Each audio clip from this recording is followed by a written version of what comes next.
मेरे साथ इस समय जावेद बेग साहब हैं, एमएलए बारामूला। इनसे खसूसी बातचीत करते हैं। सर, इस बार बात करना काफ़ी ज़्यादा ज़रूरी है। कई नए साथी भी जो हैं इस समय असेंबली के अंदर पहली बार आए हैं और आप पुराने मंजे हुए खिलाड़ी हैं, लेकिन इस बार जो नए खिलाड़ी हैं वो कह रहे हैं कि एमएलए की तनख्वाह जो है वो 5 लाख रुपया होनी चाहिए। आप इसके ऊपर क्या क्या अपनी जो है वो विचारधारा रखते हैं? हर एमएलए को एक इख्तियार होता है बात करने का, लोगों की बात करे, इंस्टीट्यूशन की बात करे। तो किसी एमएलए ने ये अगर बात की है तो उसने कुछ सोच समझ के बात की होगी। मैंने इस तरह की कोई बात नहीं की है कि किसकी तनख्वाह, एमएलए की तनख्वाह क्या होनी चाहिए क्या नहीं होनी चाहिए।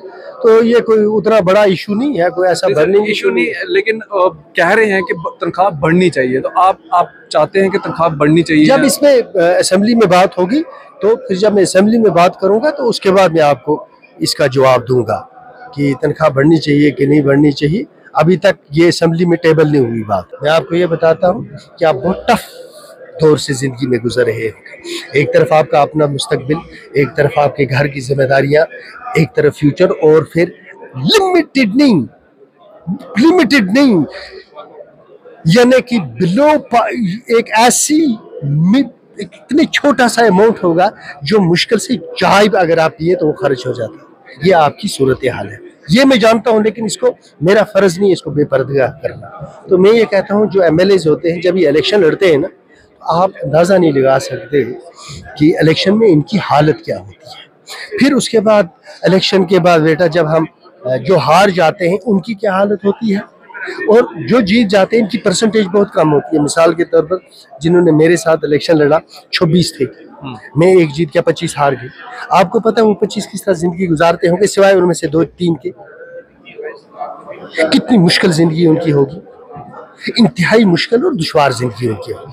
जो जीते हैं इनमें से बेशतर ऐसे एमएलए होंगे जो अभी लोन उतारेंगे 1 साल। किसी ने जमीन पे लोन निकाला है, किसी ने मकान पे लोन निकाला है। ऊपर से जब सुबह उठता है 7:30 बजे लोग घर आते हैं, रात के 11 बजे तक। जो खाने के टाइम आएगा उसको खाना देना है, जो चाय के टाइम आएगा उसको चाय देना है। किसी की बेटी की शादी है, जब आप वहां जाएंगे खाली हाथ नहीं जा सकते, उसने अपनी जान आपके लिए खर्च की होती है। किसी को मातम हो जाता है घर में, वहां जाएंगे उसकी मदद करनी है। कोई हॉस्पिटल में अचानक आपके पास आता है, फोन करता है कि जनाब मैं मुझे दवाई की है परेशानी। तो कई मामलात ऐसे हैं एमएलए के बचा जो आप नहीं समझ पाओगे। तो लिहाजा इसीलिए मैंने आपको ये कहा कि ये चीजें पर्दे की है। मैंने तो ये इसलिए कुछ लोग इसको बेपर्दगी और तमाशा बनाते हैं। मैंने इसलिए कहा, मैंने इसलिए आपसे पूछा ताकि लोगों को पता चलना चाहिए कि एक एमएलए जो है वो किस दौर से निकलता है। लोग यही सोचते हैं कि प्रोटोकॉल्स को एंजॉय करता है। क्या एमएलए सिर्फ प्रोटोकॉल्स को एंजॉय करते हैं?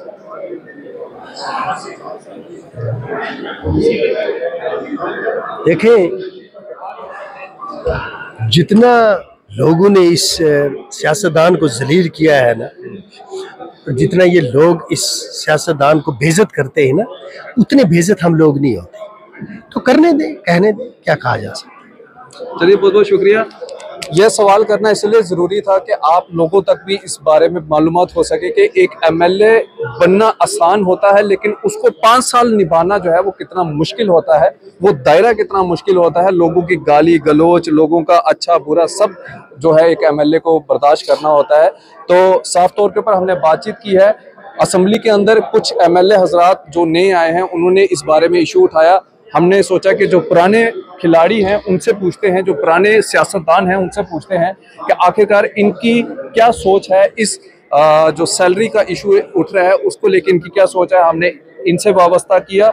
अब आप अपनी राय इस वीडियो के कमेंट सेक्शन में जरूर रखिएगा, लेकिन सोच समझ के बोलिएगा कि एक एमएलए जो है वो कितनी मुश्किल भरी जिंदगी से जो है वो गुजरता है। आप इसी तरह से बढ़ रहे द न्यूज़ नाउ के साथ। मुझे दीजिए इजाजत। आदाब, अस्सलाम वालेकुम।